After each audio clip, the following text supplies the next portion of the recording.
Selamat siang Pak Miftah ya. Siang Pak ya. Salah satu guru di MTS 2 Pak ya. Ya, Ngajar apa nih Pak di MTS Pak? kalau ngajar saya ada Al-Quran hadis, Mm-mm. ada fikih, wali kelas juga, sama ngajar takfir. Ngajar tapi Ah, nah, ah. untuk wali kelasnya sendiri wali kelas berapa Wali Pak? kelas 9. Wali kelas Iya. 9 berarti langsung yang bagaimana menghasilkan anak-anak didik yang bakal berprestasi Pak ya. Iya. Karena kelas 9 kan akan menghadirkan ke Akan kelas 10 melanjutkan. Pak ya Iya. atau ke tingkatan SMA. Nah, ada tidak sih Pak masalah-masalahnya ataupun kendala-kendalanya? Kan Bapak mengajarkan sudah 1 tahun Pak ya, sudah 1 tahun berlalu, bisa dikatakan hari ini mulai 1 tahun perjalanan kompet di Indonesia. Nah, apa sih Pak faktor-faktor kendala yang selama ini Bapak hadapi di pasca pembelajaran melalui daring Pak? Kalau kami sebagai guru mungkin kendala utamanya adalah mungkin yang pertama kurangnya akses untuk bisa bertatap muka dengan anak, karena memang ketika kami ingin melaksanakan seperti video call, Zoom ataupun memakai platform-platform yang lain, itu memang banyak kendala, karena memang anak-anak di waktu yang mungkin berbeda dan tidak bisa bersamaan, mungkin ada kegiatan yang lain. Kemudian banyak tugas dari mata pelajaran yang lain juga menumpuk mungkin. Nah, kemudian untuk tahfiz sendiri mungkin itu hanya beberapa kendala, namun yang patut kita apresiasi adalah anak-anak ini walaupun dengan keterbatasan itu semua, mereka tetap semangat untuk menuntut ilmu dan belajar. Itu Pak. Ya berarti kan ini kan ada motivasi tersendiri dari Benar, Bapak benar, seorang benar. guru Iya, bisa membuat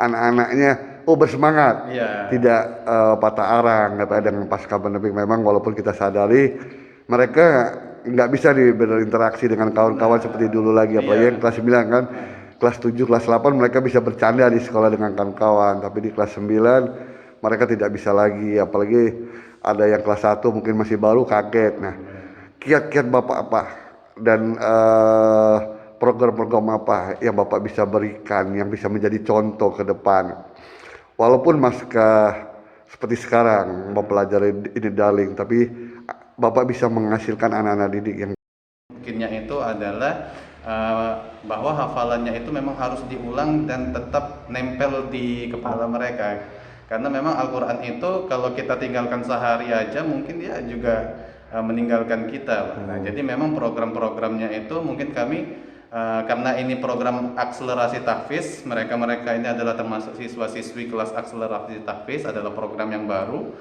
di Madrasah Sanawiyah Negeri 2 Kota Palembang ini. Jadi kelas akselerasi tahfiz ini itu target hafalannya lebih banyak daripada kelas yang lain yang reguler.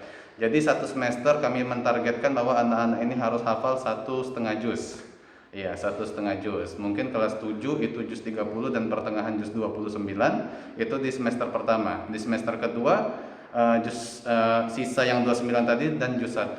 Nah, jadi memang kami memprogram kelas akseler tahfiz ini memang untuk bisa bersaing dengan pondok pesantren. Nah, jadi walaupun kami ini tidak ada yang namanya boarding, tidak ada yang namanya asrama, tapi kami ingin berkompetisi dengan pondok pesantren tahfiz yang lain. Dan alhamdulillah kemarin ketika wisuda tahfiz yang keempat Rumah Tahfiz Mau'izatul Quran itu alhamdulillah untuk yang lebih dari 3 juz itu ada 20 orang Pak. Iya. Itu tidak hanya kelas 9 tapi ada kelas 7 dan kelas 8. Yang notabene kelas 7 itu targetnya hanya 1 juz. Sedangkan kelas 8 hanya 2 juz, tetapi dengan adanya program akselerasi tahfiz ini alhamdulillah bisa menembus target tadi. Dan kami apresiasi kepada para ayahanda dan ibunda di rumah yang telah mengingatkan dan mengganti posisi kami di rumah apabila daring sudah selesai untuk menyimak hafalan mereka dan ustadz-ustazanya yang ada di rumah tahfiz yang ada di luar madrasah. Jadi memang untuk daring ini memang kami apresiasi kepada anak, karena memang rajinnya anak itulah yang menentukan hafalan mereka, dan orang tua serta ustadz dan ustazah yang ada di rumah tahfiznya itu. itu itu mungkin yang kiat-kiat yang Bapak berikan ya Pak ya, Iya, kiat-kiat supaya anak-anak bisa mencintai pelajaran ini walaupun dengan ini Pak ya. Nah, Motivasi Bapak ke depan apanya Pak? Kalau motivasi kami pribadi untuk ke depan ialah bahwa anak-anak itu jangan hanya menghafal, tapi mengerti apa yang ia hafal, gitu Pak. Kemudian banyak anak-anak madrasah ini yang hanya sekedar hafal tapi bacaan tajwid, makhorijul huruf dan fasahahnya itu kurang. Maka dari itu kami sebagai ustadz ya, dan kami informasikan kepada ustadz dan ustazah yang lain yang mengajar tahfiz untuk mengadakan tatap muka secara virtual untuk membenarkan atau mengoreksi bacaan peserta didiknya. Jadi sebulan sekali. Tapi seminggu sekali itu kami ada 3 pertemuan. Kalau untuk kelas 7 itu hari Senin, kemudian hari Rabu dan hari Senin, hari Kamis dan hari Sabtu.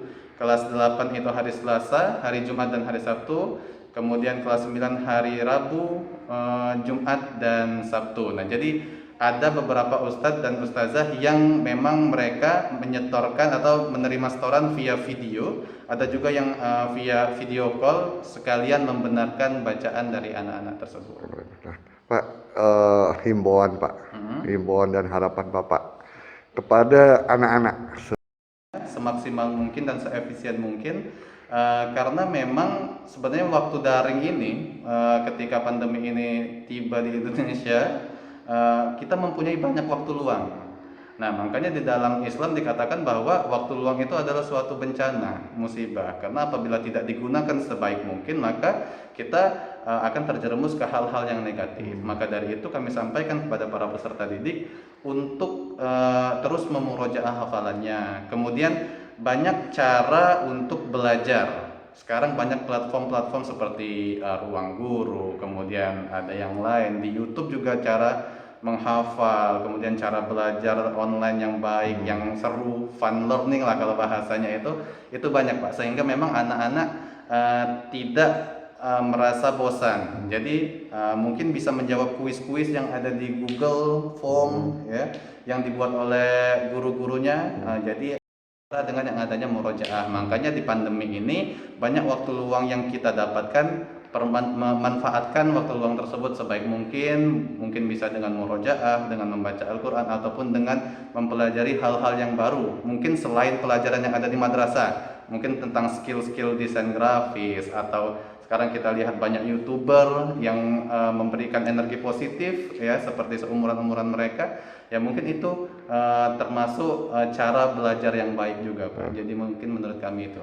Berarti sebenarnya tidak ada permasalahan Pak ya, Tidak. walaupun dengan keadaan pasca pandemi, dengan pasca daring, sebenarnya tidak ada masalah asalkan kita mau belajar Pak ya, bisa menorehkan satu prestasi Pak ya. Iya. Makasih banyak Pak Mita beserta anak-anak didiknya. Selamat siang Pak, 91 News Pak.